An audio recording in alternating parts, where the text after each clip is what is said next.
Salam pemirsa, berjumpa lagi bersama saya dalam pembahasan buku renungan kita yang berjudul Agama yang Bersinar. Buku ini dituliskan oleh Nyonya Ellen G. White. Buku ini menyuguhkan kepada kita suatu cara yang lebih baik, menyingkapkan kepada kita suatu kehidupan yang lebih sederhana dan lebih manis.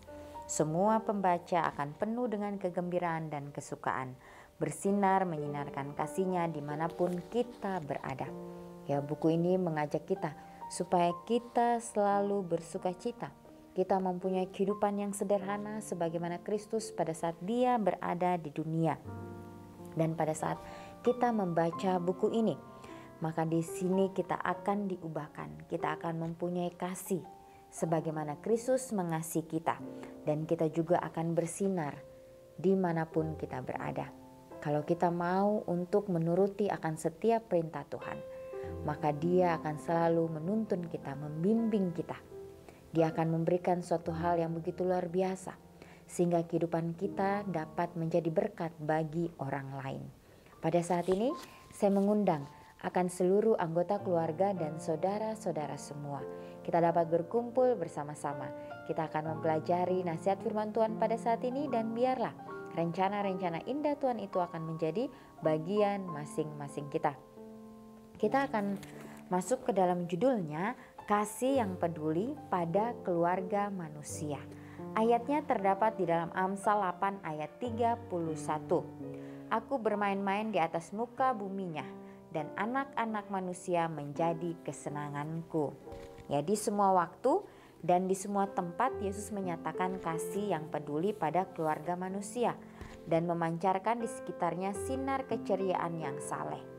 Ini ditulis di dalam Amanat kepada Orang Muda halaman 512. Ya, jadi pada saat Yesus berada di dunia ini, Dia menyatakan kasih dan Dia peduli kepada keluarga manusia, dan Dia selalu memancarkan sinar keceriaannya yang saleh kepada setiap umat manusia.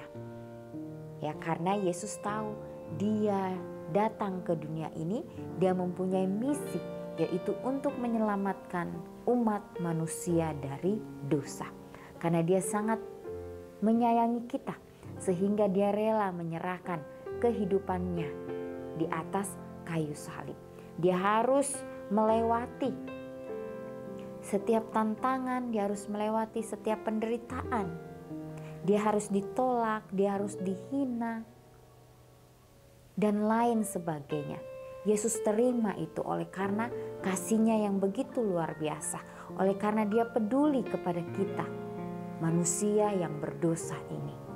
Ya, sehingga pada saat kita melakukan setiap pekerjaan kita, seringkali kita mengeluh, ya, seringkali kita tidak puas dengan apa yang kita sudah lakukan.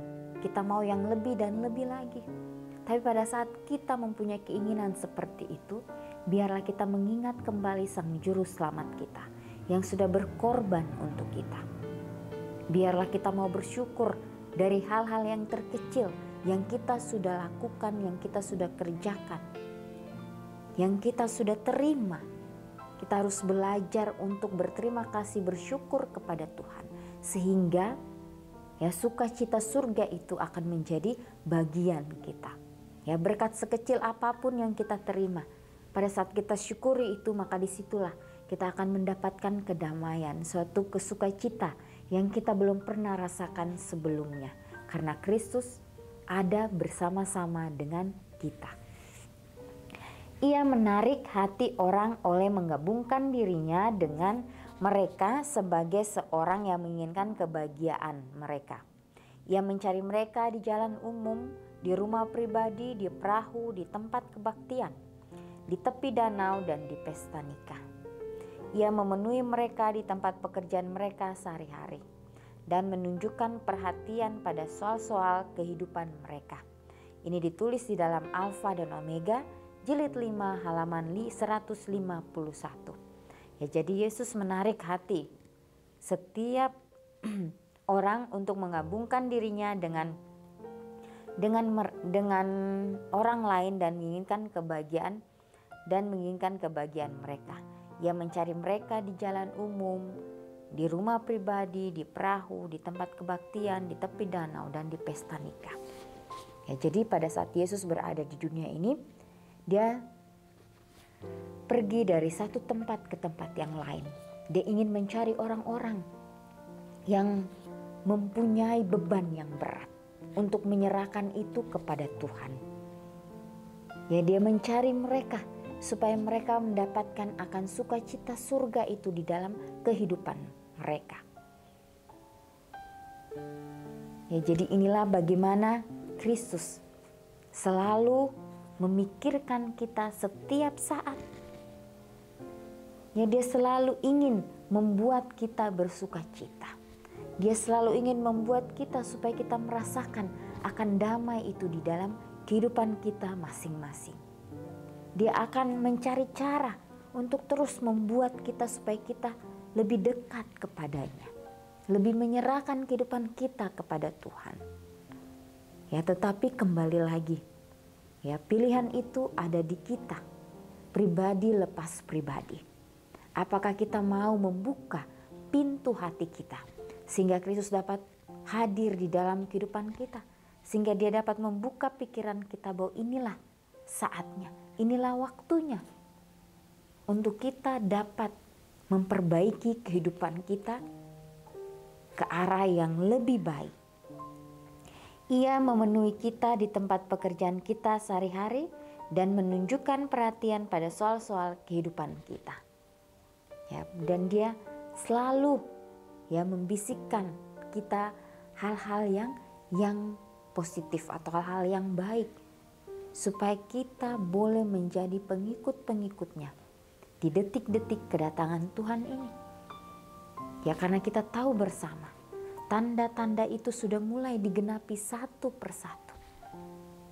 Apakah kita biasa saja, ataukah kita mempunyai beban, ataukah kita merasa bahwa inilah saatnya. Ya, karena kita tahu pada kedatangan Tuhan itu diibaratkan sama seperti pencuri di malam hari. Bagi orang-orang yang tidak bersiap, disitulah mereka akan merasakan ketakutan, mereka akan merasakan kegelisahan, mereka gusar. Tetapi kita umat-umat Tuhan yang sudah bersiap, disitulah kita akan berjaga-jaga, kita akan waspada bahwa inilah saatnya. Biarlah kita mempunyai hubungan yang baik dengan Tuhan, sehingga saatnya itu tiba, maka kita akan diberikan suatu tanda, diberikan suatu aba-aba oleh Tuhan kita, sehingga kita masih tetap berjaga, masih bersiap pada saatnya nanti. Yesus mencela pemanjaan diri dalam segenap bentuknya. Namun ia bersifat suka bergaul. Ya, ia menerima keramah tamahan dari segala golongan masyarakat, mengunjungi rumah-rumah para hartawan dan fakir miskin, yang terpelajar dan yang bodoh, serta berusaha mengangkat pikiran mereka dari soal-soal hidup biasa kepada perkara-perkara yang bersifat rohani dan kekal. Ia tidak mengizinkan pemborosan dan tidak ada bayang-bayang kesembronoan duniawi menodai kekuatannya. Namun ia merasa senang melihat peristiwa kebahagiaan yang polos, dan dengan hadiratnya ia membenarkan pertemuan sosial. Alfa dan Omega jilid 5 halaman 150. Ya, jadi Yesus tidak suka pemanjaan diri dalam bentuk apapun itu. Ya. Dan di sini dikatakan bahwa Yesus senang kepada orang yang mempunyai sifat suka bergaul, tetapi di dalam pergaulan itu kita harus tahu mana hal yang baik, mana hal yang jahat, ya. Dan Yesus juga bergaul dengan para hartawan dan fakir miskin. Yesus juga mengunjungi rumah orang yang terpelajar dan yang bodoh, serta berusaha mengangkat pikiran mereka dari soal-soal hidup biasa kepada perkara-perkara yang bersifat rohani dan kekal. Ya, jadi Yesus masuk kepada setiap golongan manusia. Yesus ingin memberikan bahwa tidak ada perbedaan. Ya, pada saat Yesus berbicara, dia berbicara dari hal-hal yang sangat sederhana. Sehingga semua orang dapat mengerti. Sehingga semua orang dapat memahami apa yang Yesus maksudkan di dalam kehidupannya. Ya, jadi inilah bagaimana Tuhan kita adalah Tuhan yang adil. Adalah Tuhan yang penuh dengan kasih. Selalu memberikan hal-hal yang membuat kita bahwa diri kita ini sangat berguna, bahwa diri kita ini bisa menjadi alatnya untuk dipakai, menyampaikan akan kebenaran firman Tuhan dimanapun kita berada. Ya. Yesus tidak mengizinkan pemborosan dan tidak ada bayang-bayang kesembronoan duniawi menodai kelakuannya. Namun ia merasa senang melihat peristiwa kebahagiaan yang polos dan dengan hadiratnya ia membenarkan pertemuan sosial. Ya, jadi pada saat kita melakukan ke suatu kegiatan atau pertemuan sosial, ya tidak ada motif di balik semuanya itu. Tapi di sini kita melakukan itu dengan sepenuh hati kita, dengan ketulusan hati kita. Ya, kita melakukan oleh karena semuanya ini Tuhan sudah kehendaki di dalam kehidupan kita. Ya, kembali lagi betapa pentingnya kita mengandalkan Tuhan. Sehingga apapun yang kita lakukan bukan untuk meninggikan diri kita, bukan untuk menyombongkan diri kita. Tetapi itu hanya untuk memuliakan nama Tuhan saja. Oleh karena Dia sudah memberikan kita berkat, oleh karena Dia sudah memberikan kita kasih-Nya tanpa pamrih itu, sehingga kita juga mau memberikan itu kepada setiap orang, sehingga dimanapun kita berada orang merasakan bahwa kita adalah pembawa damai itu. Ya, inilah pelajaran yang sungguh indah, pelajaran yang luar biasa pada saat ini dapat kembali mengingatkan kita, sehingga kita dapat memahami akan kasih Kristus yang begitu peduli kepada setiap umat manusia. Kasih yang tidak pernah dapat kita ukur dengan apapun. Kasih yang tulus yang Dia berikan bagi kita. Tidak ada motif.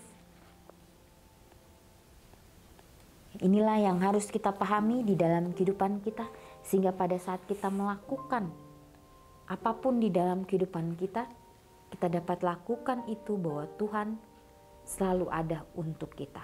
Bahwa Dia selalu memberikan hal yang terbaik di dalam kehidupan kita. Walaupun pada saat kita melangkah, kita berjalan, kita tidak mengikuti aturan Tuhan, tetapi di situ Tuhan masih menuntun kita. Karena apapun yang kita lakukan, keputusan apapun yang kita ambil walaupun salah, tapi itu membawa kebaikan bagi kita. Nah, disitulah Tuhan akan membuka pikiran kita bahwa apa yang kita sudah ambil ini adalah sudah salah, sehingga Tuhan dapat memberikan kita penjelasan untuk kembali memperbaiki itu.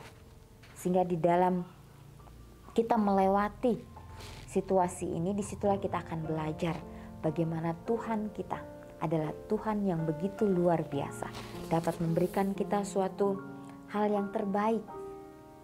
Ya, walaupun kita sebagai manusia biasa kita melihat bahwa ini Tuhan yang baik untuk saya, tetapi bagi Tuhan bukan itu. Ini loh yang dapat memperbaiki kamu, sehingga karakter kamu dapat dikikis, sehingga engkau dapat mengenal, sehingga engkau dapat mengerti akan kasih Tuhan itu. Jadi inilah yang harus kita pahami di dalam kehidupan kita setiap harinya. Biarlah hari ini kita boleh mengambil komitmen kita masing-masing, sehingga kehidupan kita hari demi hari boleh menjadi sinar, boleh menjadi berkat bagi setiap orang. Oleh karena Kristus sudah mati untuk kita, biarlah kita mau terus memandang hanya kepada Tuhan saja, yang satu-satunya penolong kita, pelindung kita di dalam setiap kehidupan kita. Ya pemirsa, inilah nasihat firman Tuhan pada saat ini. Kita akan berjumpa lagi di kesempatan yang berikutnya dan Tuhan memberkati.